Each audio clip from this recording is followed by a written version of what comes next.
What if Goku never landed on Earth? No Grandpa Gohan, no Kame House, no Chi-Chi, no kindness, no mercy. What if his pod was intercepted by Whis, and instead of the mountains, he was raised in the realm of destruction? Now imagine this. Vegeta is never humbled. Frieza never gains control of the Saiyans, because this time, Vegeta escapes Namek, becomes immortal, and builds a Saiyan army of his own. And Frieza, cursed, twisted, punished by an ancient, forgotten Saiyan God for destroying planet Vegeta. He survives, but broken, wandering the stars in silence, while Bardock and others once thought dead begin to return. 3 timelines fracture, 3 legends awaken. A child raised by gods, a prince crowned in blood, a tyrant marked by divine wrath. And when their paths collide, the multiverse will never recover. Let's begin. What if the pod never reached Earth? What if the Saiyan child meant to save humanity was intercepted by a god? This isn't the story of Goku. It's the story of Kakarot the Godborn. Planet Vegeta is dying. Smoke chokes its red sky. Bardock limps through ash and fire, one arm clutching his newborn son. Kakarot, you don't know me yet, but I'm your father. I made too many mistakes, but you'll live. He seals the pod, locking his son inside. I'll find you, no matter where you land, I promise. The pod launches toward Earth, but fate has other plans. In the cold vacuum of space, a ripple, a tear in reality. Whis steps through it, floating, calm, curious. A baby's heartbeat echoes inside the pod. Whis taps the glass. This one's different. He raises his staff, and the pod freezes mid-flight. Whis smiles. Let's see what happens when you're raised among gods. Inside, baby Kakarot cries, his fists pound against glass. Visions of Bardock flicker in his tiny mind. But Whis leans in and whispers, let go of your name. Let go of your father. Let go of your home. A burst of divine energy pulses through the pod. Kakarot's memory shatters, and just like that, he forgets it all. He awakens on a floating palace orbiting a dying sun, a realm untouched by mortals. Beerus the Destroyer is already annoyed. Whis, why is there a monkey in my courtyard? Whis bows with a smirk. Not a monkey, my lord. A Saiyan, untouched, pure instinct. If you let me raise him, he might just become your perfect rival. Beerus sighs. He better be interesting. And just like that, the Saiyan child becomes a god's experiment. No lullabies, no toys, no family, only silence, gravity, and warping space. Whis trains him in balance, meditation, precision, harmony of body and mind. Beerus trains him in destruction, power, rage, submission. Kakarot doesn't speak. He learns through movement, through pain. He meditates beneath collapsing stars, fights under 10,000 times gravity. He does not ask questions. He does not cry. He simply grows. A storm in the shape of a boy. But beneath all that power, something stirs. A distant whisper, a memory lost, a father's voice. I'll find you. But Kakarot doesn't understand it, because to him, there is no Bardock, no Saiyans, no Earth, only Whis, only Beerus. On his 10th cycle of training, Kakarot receives a new command. Go to this planet, Beerus says. Level it. No survivors. Kakarot nods. He descends like a meteor, silent, focused. He obliterates armies in seconds, turns cities into craters. But then he sees a child, frail, crying, hiding under rubble. Kakarot raises his hand. A sphere of energy forms, but it doesn't fire. He hesitates. His fingers tremble. He lowers his hand and turns away. Whis watches from above, arms folded, a small smile on his face. He's not fully Beerus yet. Back on the temple, Beerus is furious. You hesitated, he growls. Kakarot kneels, silent. Whis steps between them. Perhaps he needs motivation. The next day they fight. Kakarot versus Beerus. The god of destruction barely tries. Kakarot is tossed, slammed, crushed under pressure. Beerus laughs, yawns. Pathetic, you're not a rival, you're a puppy. Kakarot breathes heavily. Something inside him snaps. Suddenly, his aura ignites. Not gold, not white, but something deeper. Violet fire, pulsing silence. His energy bends space itself. Beerus narrows his eyes. Kakarot rushes in, faster than light. His fists land. Boom. Beerus staggers for the first time. Whis stands. Something is changing. Kakarot's eyes glow. No pupils, no thought, only instinct and divine fury. He's tapping into something neither god has seen. Beerus smirks. Now, this is getting fun. They clash. Planetary shockwaves explode. Comets shatter mid-orbit. Whis has to step in, freezing time to stop the madness. Both warriors pant. Beerus is grinning. That was entertaining, Whis nods. He's evolving. Later, as Kakarot meditates under starlight, Whis appears. You spared that child, he says softly. Kakarot doesn't respond, but Whis smiles. There is more to you than destruction. Kakarot stares at his hands. He doesn't know why he hesitated. He doesn't know who he is, but something is missing. Far across the stars, while Kakarot was being reshaped in the realm of gods, back on planet Vegeta, history took a very different turn. The skies burned red as Frieza's massive ship hovered above the Saiyan homeworld. Just as in canon, Bardock fought like hell, desperate to stop what he knew was coming. But this time, he bought just enough time. Goku's pod launched successfully, but Bardock didn't die. Not yet. Frieza smirked above the planet, charging his infamous supernova. It should have been the end of the Saiyan race. But the moment he unleashed it, everything changed. A blinding surge of golden light erupted from the surface. Not from Bardock, from Prince Vegeta. At that exact moment, a dormant power awakened in his blood. The Saiyan God, long whispered in ancient legend, mind had chosen him. The supernova never reached the surface. Vegeta deflected it, and with that same energy, he fired his own final flash, straight into Frieza's command ship. The tyrant was obliterated on impact, or so they thought. The Saiyan people, witnessing the impossible, fell to their knees, and for the first time since the fall of Sadala, they crowned a true Saiyan King. Years passed. Planet Vegeta thrived, but not for all. Under King Vegeta's rule,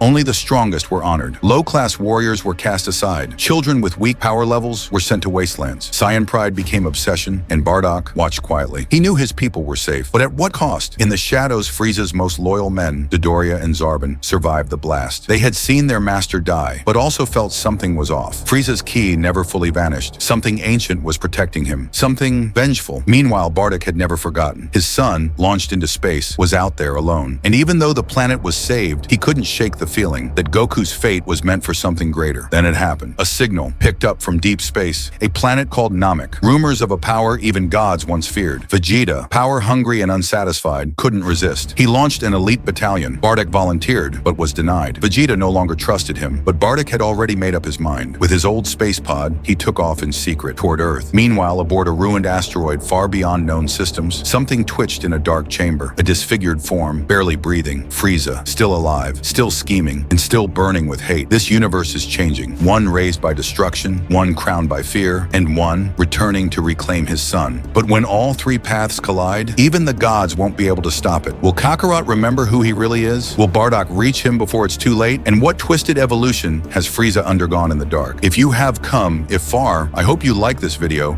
and just want to say thank you to see it till end.